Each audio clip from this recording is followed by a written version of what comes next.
Welcome to Star Wars X-Wing Mates. I'm Angelo. And I'm Klaus. And this is one of the last games you played at the rookie tournament. Yeah, and that was actually the top table. Rasmus and we had won both our games prior to this match. So Rasmus was number 1 and I was number 2 in the standings. So we had our last game here. Two similar Palp Aces lists. He opted for Wampa and Omega Leader, and you chose Darth Vader. Yeah. So Rasmus, he's playing this, what is commonly known as the A.holes list, and I play a variation of the Vader-Inquisitor list, but we share in common, of course, that we have a shuttle with the Emperor on it. And Rasmus' list is a bit different from mine in the sense that my list is a bit more aggressive list. His list is a very defensive list. He has Wampa that can, with the help of the Emperor, deliver these damage right under your shields, and of course with Omega Leader that can be so difficult to take down. So in many ways it's a very, very defensive list. Also on the Inquisitor I have proton rockets, which is sort of very often you see the Inquisitor being at range 3, trying to take advantage of his special ability, but I like to get him in close at sometimes and really dish out the damage at close range. And your Palp Shutter has reinforced deflectors because you're expecting to meet some scouts and take a lot of damage. Yeah, that was sort of anticipation of having a lot of torpedoes coming my way. So I thought, okay, I'll try it out. It didn't work that well during that tournament. I actually only met one U-boat list, but it served me well at times. So the fortress on the upper corner, it looks like you wanted the main fight to happen in the cleared area, and he spread his ships. It looks like he was trying to lure you more into the asteroids. Yeah, actually, I wanted to have options, right? That's also why I placed my shuttle horizontally, because I wanted options of either going into the empty space to the left to fight or in the top to fight, or speed my shuttle forwards into the asteroids instead. And then when I saw that he was placing his Inquisitor as an outflanker, I thought, okay, I'll try and let him come to me and see if I can lure him in. And we'll see a bit later that I expected him to come speeding through the asteroids to outflank. So my move was actually to keep my aces quite close to the shuttle, and then I would meet him with both of them. Which ship do you want to take out first? What's your approach? Yeah, it was really difficult. I really want to get rid of Wampa. And you could all see that Rasmus, he's playing very, very conservatively with Wampa, keeping him down close to the shuttle, to have more guns if I suddenly speed in. But I really wanted the Inquisitor in with the proton rockets to get rid of Wampa, because he's such a nuisance, and in particular to ships with very little hull, he can be super dangerous. So I really wanted to get rid of him, but I also wanted to know where his Inquisitor was going first. So you see, now I'm trying to lure him in by committing my shuttle as well to sort of the open field of battle.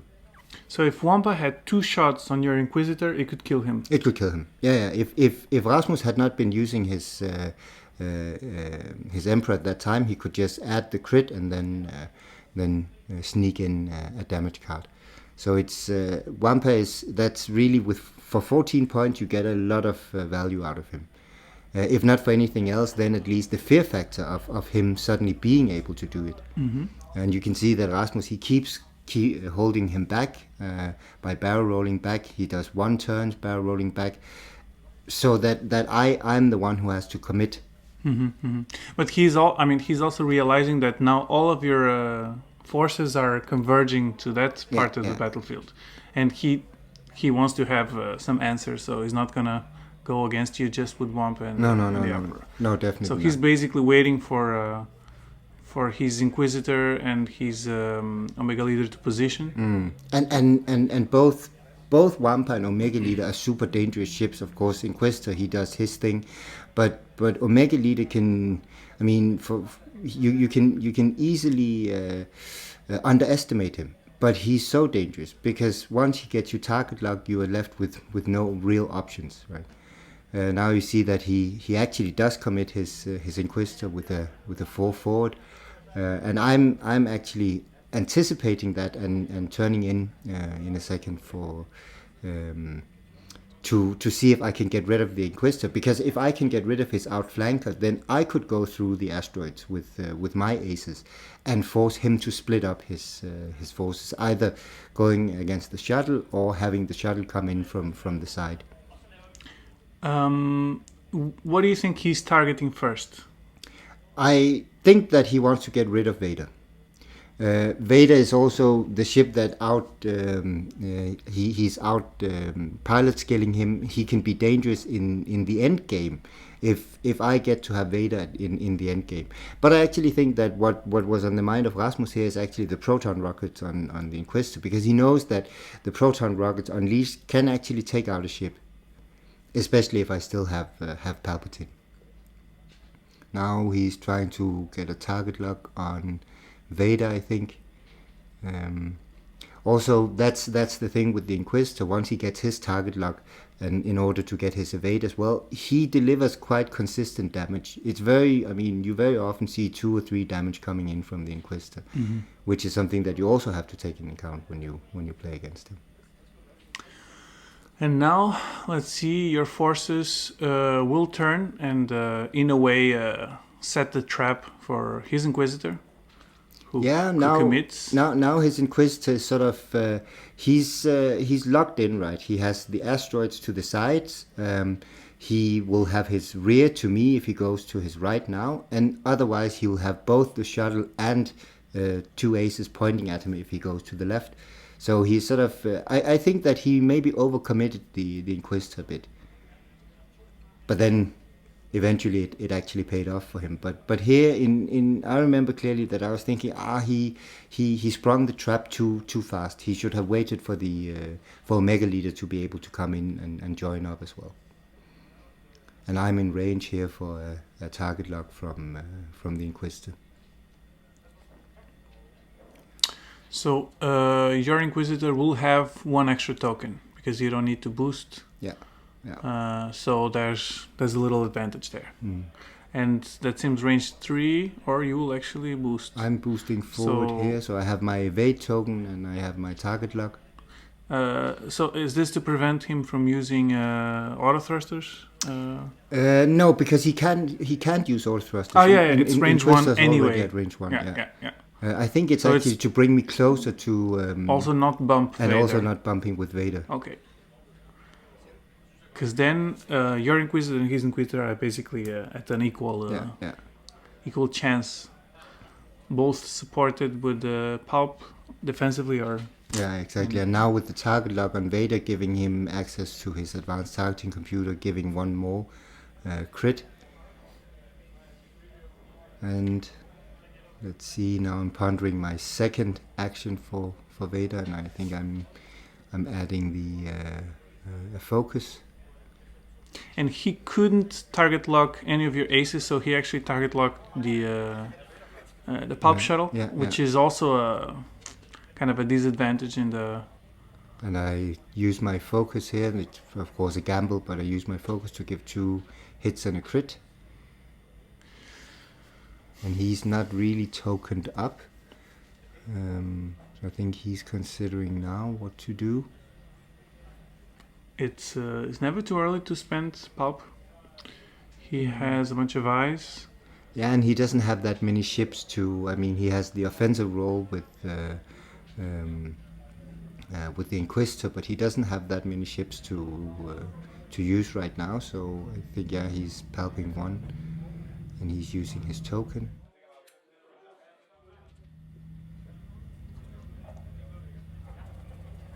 And now the shot from his Inquisitor.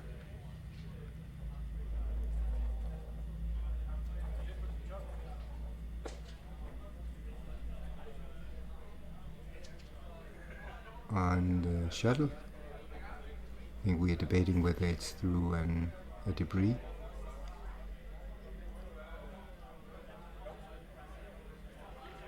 Of course, there's no range bonus from the Inquisitor, so I got 1 more from the debris. And in this case, it matters if it's base to base or if it is in line with the firing arc. Yeah, actually, it should be in line with the firing arc, right?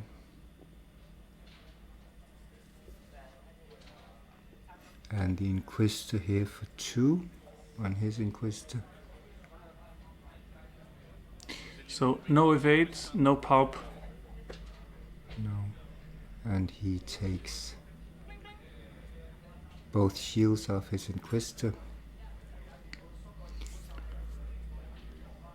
So now his Inquisitor is left a bit open, and he didn't commit other ships to the battle. Now the shuttle has a range 3 shot on him as well.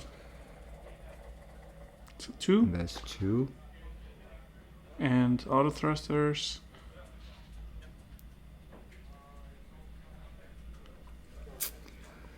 It was overall a good turn for you. Yeah, he was a bit surprised. Yeah, I think he was a bit surprised that both of the aces turned in to receive the Inquisitor when he came.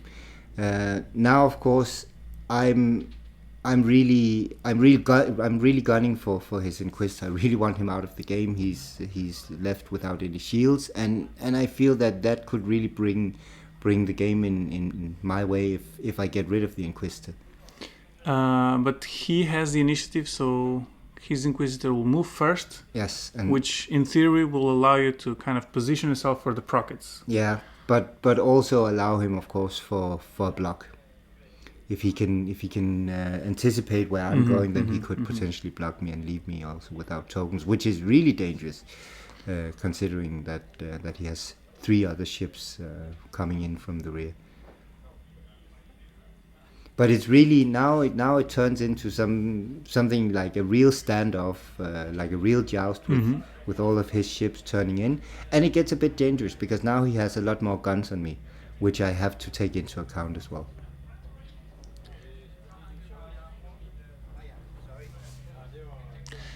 It could be an option to just disengage at this point. What were your thoughts to force him to follow you into the asteroids? Yeah, but that would be very difficult because I would be left with my either side or back to all of his ships, and I simply couldn't outrun him. So that I think would have been a huge gamble. My best line of defense here would simply be to play an offensive game against his Inquisitor, hoping that I would be able to get rid of his Inquisitor, and then escape through the asteroids. I'm guessing his Inquisitor will probably bank 1 and try to get in the way of any of your ships who will go that way. So your Vader is really, really squeezed right in, now. Yeah.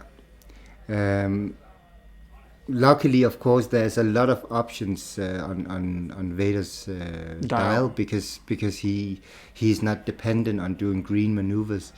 But of course, his preferred maneuvers are sort of locked in because I move my shuttle in front. I have my Inquisitor on the side. And let's see, his now Omega Leader is target locking my Inquisitor, meaning that I'll have very, very little options when I start shooting at the Omega Leader. So he did bank, and he's basically occupying the space that would allow you to shoot the proton rockets. Yeah. Unless I do a 1 forward here, right, with the Inquisitor. But the Inquisitor can only do 1 banks or 1 turns.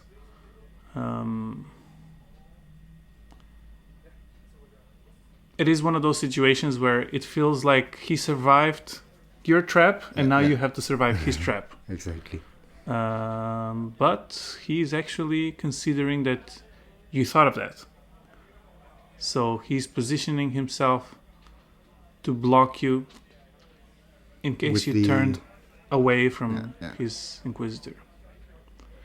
And in the direction of his all and it's now he's moving really close, most likely either to either to block, or if in case he doesn't block, then that I will simply swoop past him.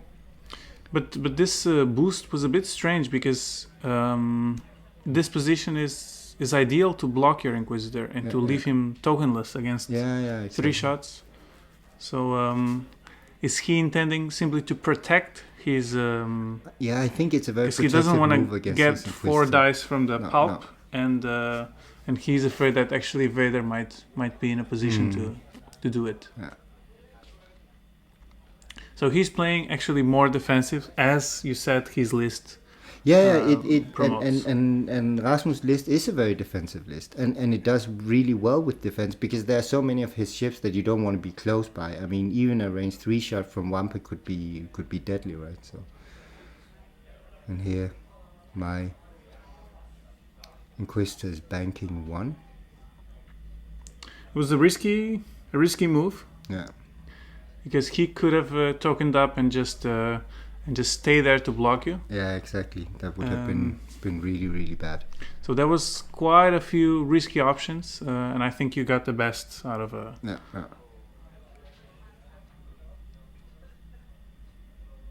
Now I'm considering whether to boost and see if I can boost and barrel roll out the way, but I get a target lock on him and then.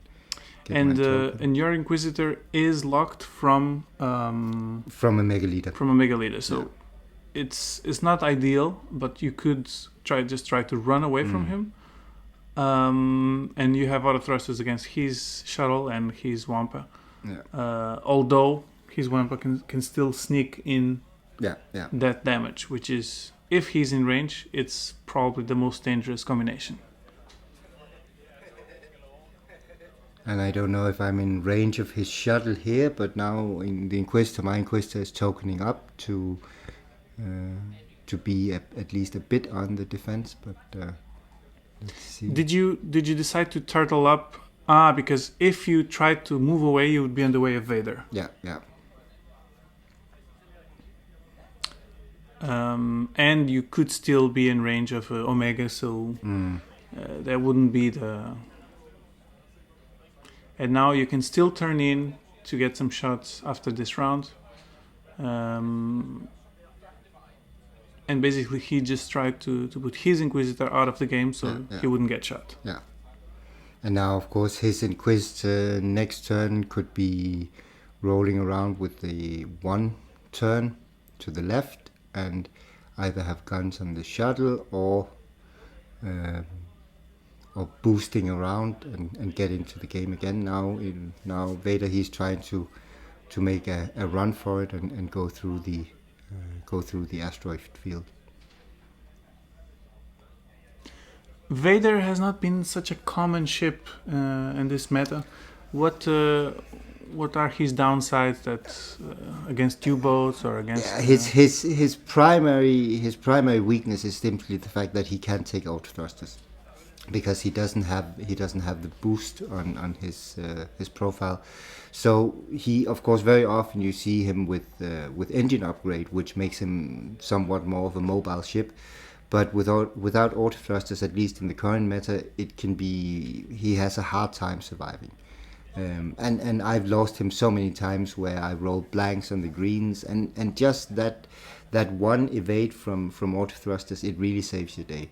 Which is why Suntia is such a popular ship, why Inquisitor has become such a popular ship, because they simply have durability, which Vader doesn't have in the same extent. But Vader is a much more offensive ship, right? He hits super hard. Mm-hmm.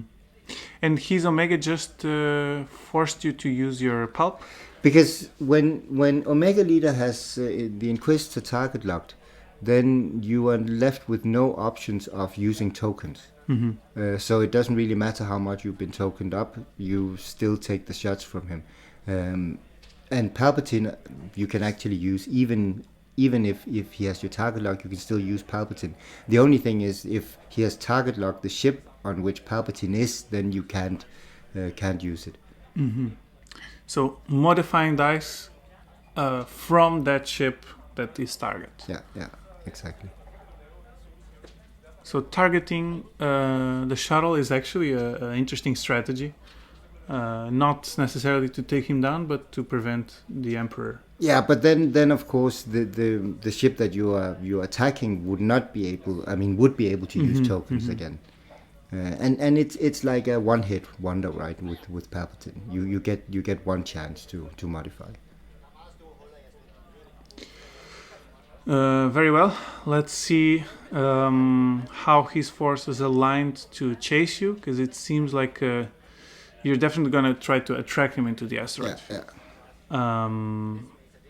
And that might be kind of a good defensive strategy, but after the first round, you would have a better opportunity of taking his Inquisitor if you just stayed in the open. And also, there's no doubt now that the advantage is Rasmus's, right?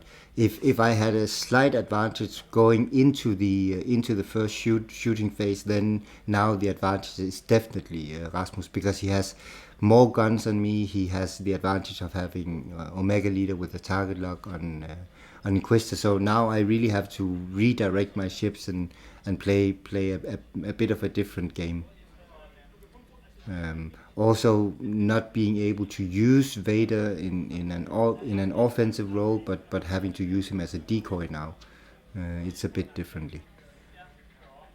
I'm trying to get my shuttle in to block his Omega Leader, potentially also avoid a shot from his shuttle if it banks in.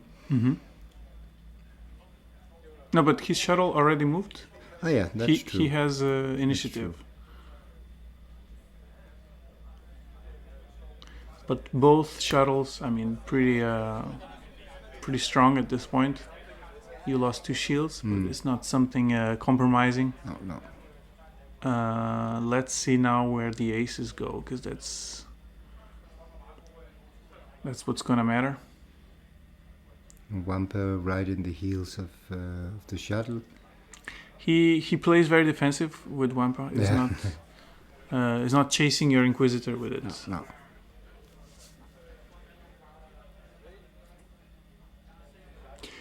If you have a list that has this power, do you think if it wasn't against your Palp Aces, he would play more aggressive with Wampa? No. Very often I actually think that Wampa is left sort of in the back to do these annoying range 3 shots. Maybe you're lucky to already naturally roll a crit, but if not, then you use Palpatine to add the crit, just to sneak in a damage on the shields. I think in many cases he's played very defensively, and he's played defensively because you know that in order for an enemy ship to get rid of him, they need to commit to it, meaning that they have to commit the ships down to your backline, where it can be really dangerous to venture. Isn't it a little bit of a contradiction that you will use Palpatine to help Wampa with his ability,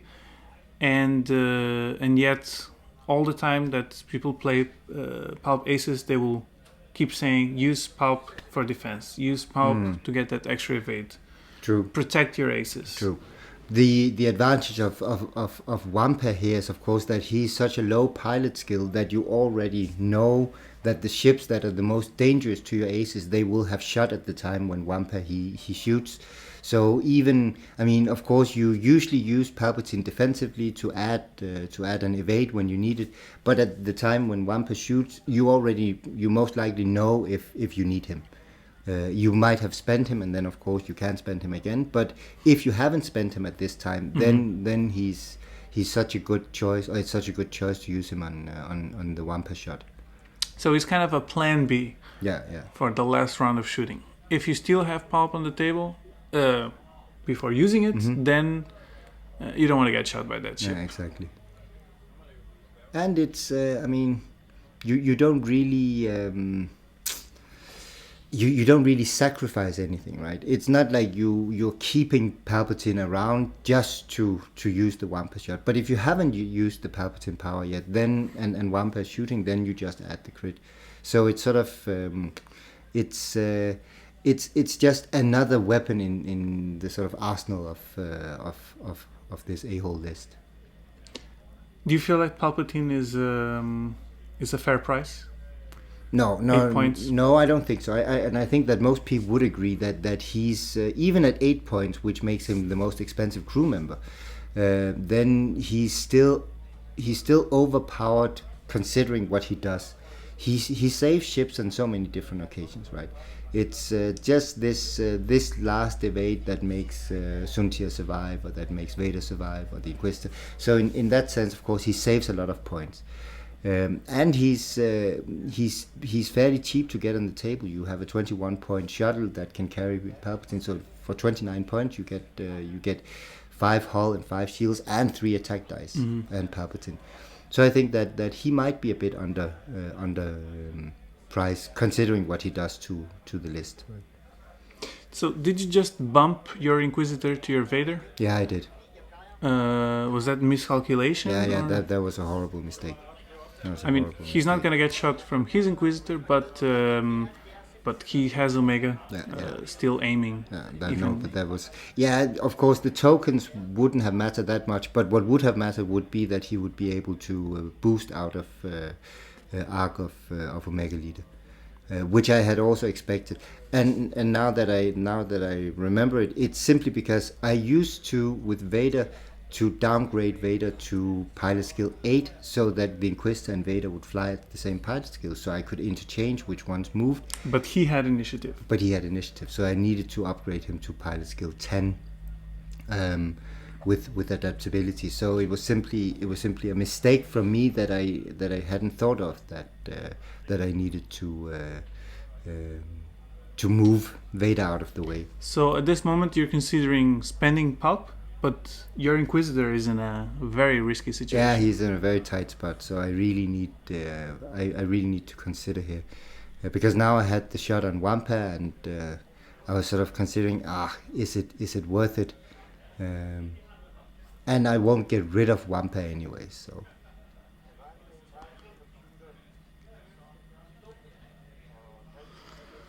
okay.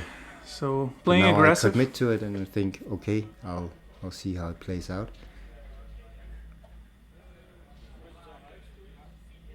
But he evades everything. So the gamble didn't pay off. Usually gambles don't. If you play X-Wing, don't gamble. Yeah. I think one of the qualities you attribute to Rasmus is that he's a very patient player. He's very, very patient, yeah. And I think that's also another way of saying he doesn't really gamble. He calculates. Yeah. Maybe it's a thing of recent players like us. It's the excitement of, if this works, it's going to be awesome. Yeah, no. And if it doesn't work, I tried. Yeah, it's sort of like doing your best case scenario always, and sort of considering, if this was best case scenario, what would happen, then this would happen.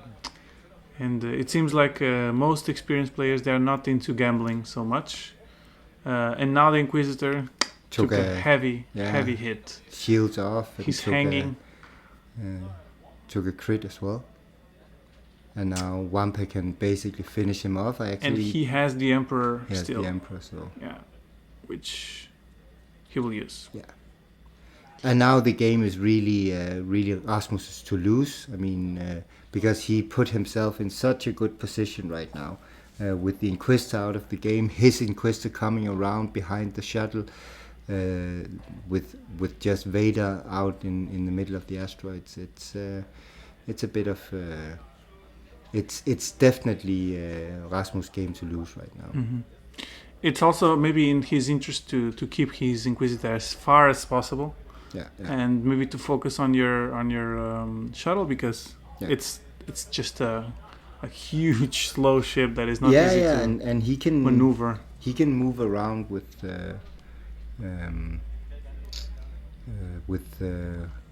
his aces in a minute. He can do a K turn with Omega Leader, or he can sloop him. But Wampa did take a lot of damage now, so you're thinking I could at least bring this ship down. Yeah. And try to get in from behind with Vader. But as soon as Omega locks Vader, then it's becoming Yeah, much harder to. And Omega Leader is such a great end game ship. He might not dish out a lot of damage, but he's very consistent in dealing one or two damage that you have very difficult, or that's very difficult to negate. So in the end game, he's an amazing ship to have. Of course, you can try to outfly him or arc dodge him, but If you're locked by Omega and you lock Omega with Vader, can you still add the crit? Is No. that considered modifying? yeah, it is. It is. You're not allowed to add dice to the final results. There are a few things that you can modify now. Of course, since we played this game, there's been a new FAQ, so there are quite a number of things that you can do. Crack shot is one of the things that works on Omega Leader now, where you're canceling dice, but you're not allowed to modify dice, and you're not allowed to add dice, and you're not allowed to re-roll dice against Omega Leader if he has your target locked. So you can cancel dice. You can also, with some crew members, you can point out tokens that he can't use and so on. So actually, if Wampa, locked by Omega, shoots at Omega, Wampa can cancel his attack dice because he's not modifying them. Because what his ability says is he can cancel and then use the crit for That's a true. face down damage. I So think it's so. Then. Wampa would be another way of going around Omega Leader. Omega Leader. But it's also really Omega Leader. He's a 26 point ship with Duke and Com Relay. He's for the points, he's an amazing ship. He's an ace on sale. Yeah. I find it a bit frustrating to play Omega Leader, in the sense that he doesn't deal that much damage. No. So you have to be a patient player. Yeah. You have to think 2 turns ahead, and you have to position him, and you have to target the right ship. Yeah, it's true. And maybe that's not my playing style. If you expect a ship to deal out 3 or 4 damage a turn, obviously Omega Leader, he's not your go-to guy. Also, the fact that he has a target lock, but you can't use it, so you have to live with what you roll, right? You sort of you can, if you have a focus, for instance, you can modify it. But the advantage is that he with Duke, and that he carries around his evade token with Com Relay, he can very often also minimize the effect of the opponent's defense dice, right? So you actually need to roll 2 evades in order to evade 1 hit from Omega Leader. And that's the little bite that he does that. And here that ended up being a huge mistake, because I had actually expected to pass, clear. And he ends up on the rock right there, which is basically that's really game over, because the moment that he hits that rock, then I know that things are not looking good for him. Because you could have a killing shot on Wampa, or on the Inquisitor, and the fact that Vader doesn't have 1 turn on his dial, exactly, it makes you take these gambles. Yeah. So your second gamble of the game. Yeah, I had expected him to just sneak past, but he didn't. He ended up on the rock, and that's of course that could very easily turn out into a dead Vader with no tokens, and both Omega Leader and the Inquisitor pointing at him. So the TIE Advance doesn't have a 1 turn, 1 hard turn on a dial. Can the pilot Juno, using his ability to get 1 more speed or 1 less speed, can it use a 1 turn? I actually don't know if you can use a turn which is not on your dial. Well, maybe so. I suspect that will be a bit weird if you put a 5 on a dial and using her ability, then you actually move 6. That would be a bit weird, because there are no templates for this. But there are templates for 1 turn. Yeah. So if you put a 2 turn, and the ability says you can increase or decrease the value of your... That's a very good question. Because then it makes it... Yeah, I'm actually surprise not move. sure. Yeah. And that's... So they are focusing fire on the Palp shuttle. Yeah. Taking out the shuttle is also it's sort of that's just another nail in the coffin, right? It's right now I'm in such a bad position with Vader on the rock, with all the guns pointing at the shuttle. My best hope now is to take out something with the shuttle, or get the shuttle out of the way, and then see if I can turn Vader around. And now a really bad roll from his own shuttle, I'm guessing. Yeah. And that's not gonna be enough to but kill also him. a really bad roll from me. Yeah. The shuttles are not in their best days. No. Well, you managed to take one shield. At least.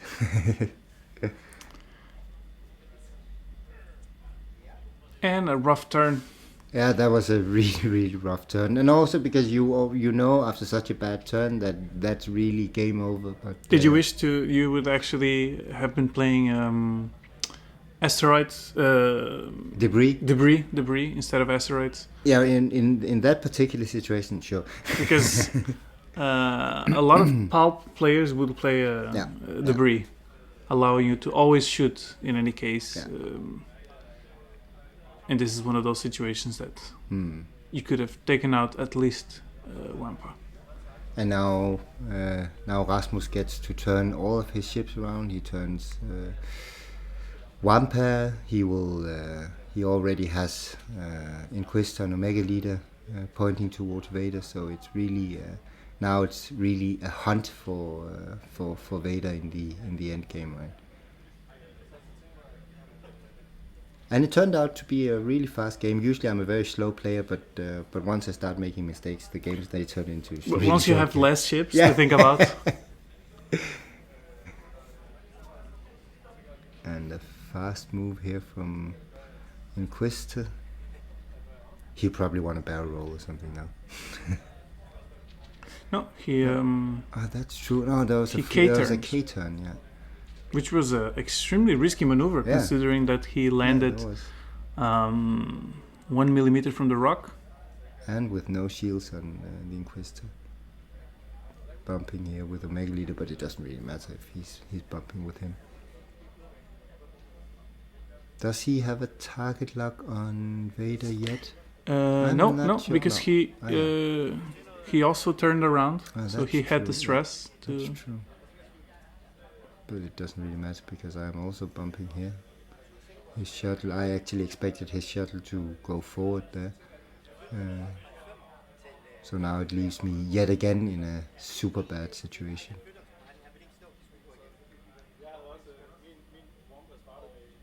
Now we're discussing the possible moves of our ships prior to this round. It happens all the time. I think that's very often when you're trying to explain someone why you're bumping, you're explaining them that how you had expected their ships to move. Let's see. And there's no shots from Vader here. He's trying to finish off the shuttle now with his Inquisitor. 3 to go, and 1, 2... And the shuttle is off. Is this the ship you want to have for the end game? Considering the worst case scenario? Yeah, probably. If I were to choose one ship that I would have left for the end game, it probably would be Vader. Probably not against 4 ships, including Omega Leader and the Inquisitor, but of course because he outpilot skills Rasmus, yeah. But it's so, and we have kept at such a narrow part of the battlefield. I mean, we only fought in 1/3 of the battlefield, or 1/4 of the battlefield. So of course, having Vader there, who is less of an agile ship than the Inquisitor, that can be super difficult. The Inquisitor, he can really get around in tight spots. I feel that Vader is a ship that needs more space. Even if he can use all of his dial, but I mean, especially because he can use all of his dial, then exactly. he's favored by open space. Yeah, you want room around. And you maybe want asteroids one of the key decisions was bringing the shuttles into the fight, because that just takes out the space. Yeah. So in retrospect, of course, what I should have done would be to lure his ships through the asteroid simply by fleeing with my shuttle, which I actually did in this tournament quite a lot. Used the shuttle to as a bait for aces to go after. But going into this game, I thought that I really needed guns on more of his ships, and felt that I needed the 3 dice from the shuttle. But looking into how it went, then of course that was clearly the wrong choice. And I mean, your Vader is still full, so there's still hope. Yeah. There's still light at the end of the tunnel. Who are you really trying to kill right now to give you some chance? I actually still want to get rid of Wampa, because with Omega with Palpatine on the board, it doesn't really matter if I have a full Vader. He can still bypass my shield, so, and he's still super dangerous. And I really just not having to worry about him would be really, really good. And he's even sacrificing a bump just to have the the firing arc in your direction. And he's really sort of closing in with all his ships, trying to make it as tight as possible, because of course he knows very well that Vader is not the kind of agile ship as other TIE fighters. So he's really playing to all of his strengths here. Mm-hmm. It is when you do this, like when there is a planning of this approach of taking out the space from a ship that needs space, then you make all sorts of sacrifices, and it comes out with a benefit. Because now he has firing arcs on all of the areas where Vader could go. But actually he bumped with all of his ships, right? Yeah. That was one big round of bumperoos. And now the big question is, where is Vader gonna go? He's at range 1 of a lot of... he's at range 1 of everything right now. Everything. A lot of firing arcs.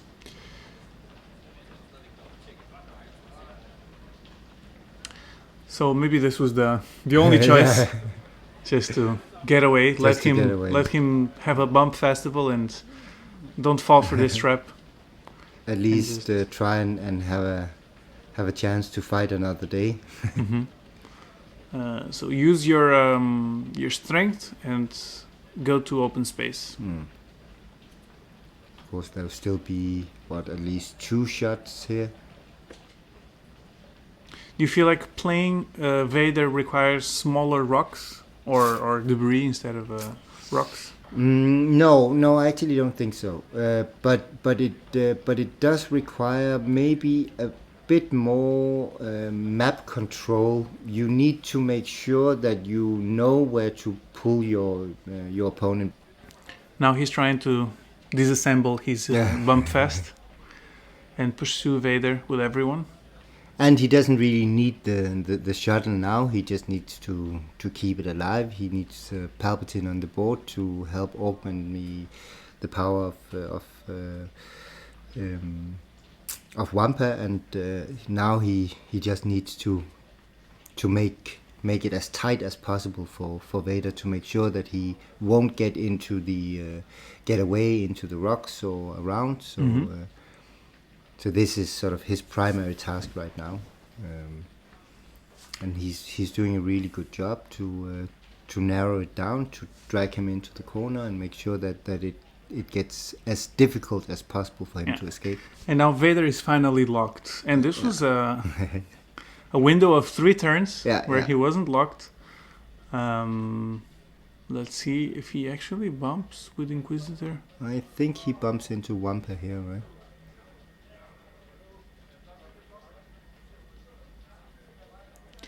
So even if he's been playing a pretty clean game, he's also allowed to have a few mistakes here and there.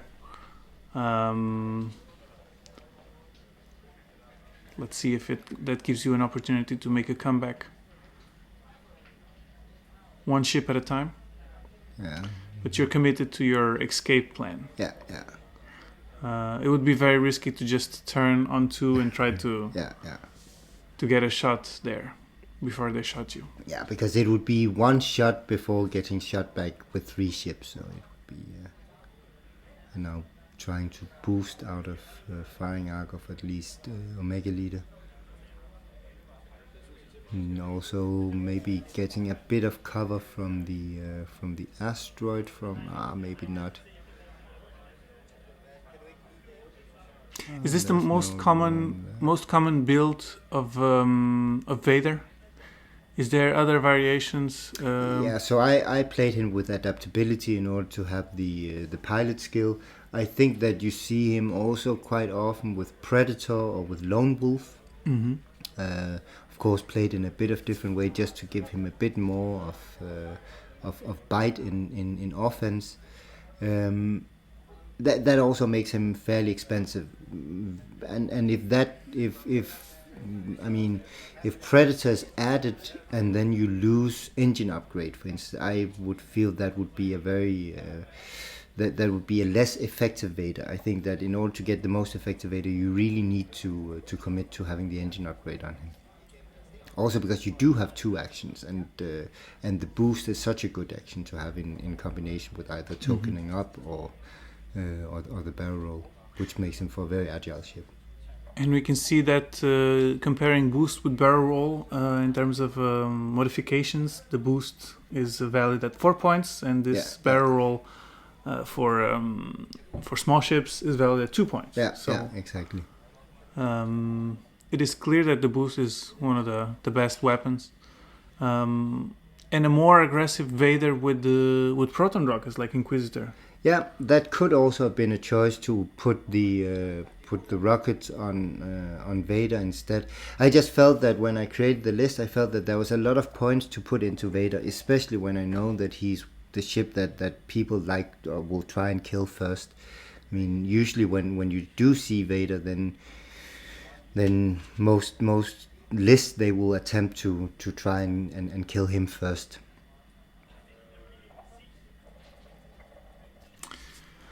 And taking heavy damage.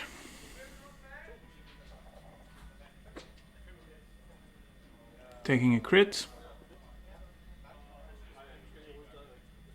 I can't. Is that a direct hit he just took there for 2 hull off? Yeah, it might have been.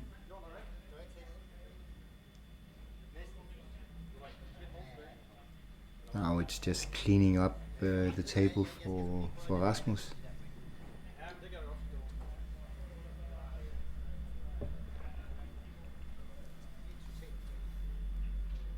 See, moving his ships into position to make sure that he has as many shots possible on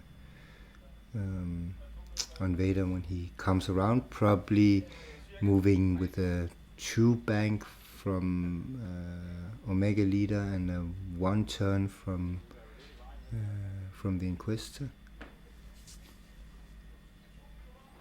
Would you say the Omicron group pilot is still the most popular, or Yor is taking the Palp shuttle? I think in the current meta it has been the Omicron group pilot because the U-boats forced out the TLTs and therefore also forced out the Stress Hawk. But now with the current setup where they nerfed the current FAQ, where they changed how R4 agromech works on the U-boats, I actually think that more and more people, they are returning to, or at least considering bringing back the Stress Hawk. And there I could see Yor becoming more and more popular. Simply because the ability to take off stress from your aces is really invaluable, I think. As soon as a ship at range 1 and 2 takes a stress, Yor can absorb it. Yor can absorb up to 2 stress. Up to 2. He just actually, it's Yor that cannot have more than 2 stress. Right? So if he's already stressed, then he can only take one more. Yeah. And that is a good answer for stress hogs or for other ships that try that kind of control. Yeah, exactly. Because I mean, the stress hog with the astromech and with the title and the Y-wing can give you 2 stress a turn, right? And that's exactly what Yor could absorb. I don't know if we'll see the stress hog back yet, but I actually think so. I think that's going to be something that will be. I think it will be popular again with the rebels.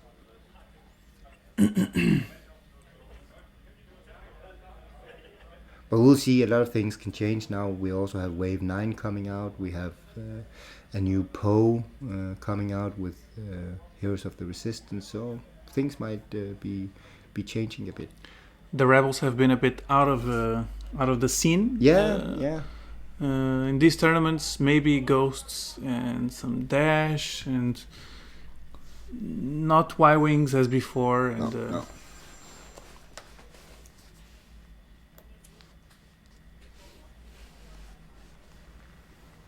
So Vader, very slippery, doing a great job of staying out of firing arcs. Trying to get away from as many ships as possible. So he gets a shot on the shuttle, and the shuttle doesn't shoot back. But now it's impossible with a time limit being called. And I think that Rasmus did a great job in sort of keeping his ships close, making it very difficult to pick out any of them to shoot down. Meaning that if you want to engage with one, you engaged with all of them, which is with this combination of ships super dangerous for any ship to get close. So I think that Rasmus did a good job. He won the tournament, winning this game, and it was fun playing against him. Fun playing against another Palp Aces list. Looking at the game, evaluating it afterwards, I see clearly that I did some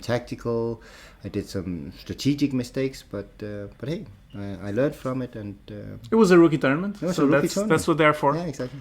Thanks everyone for watching, and stay tuned for more.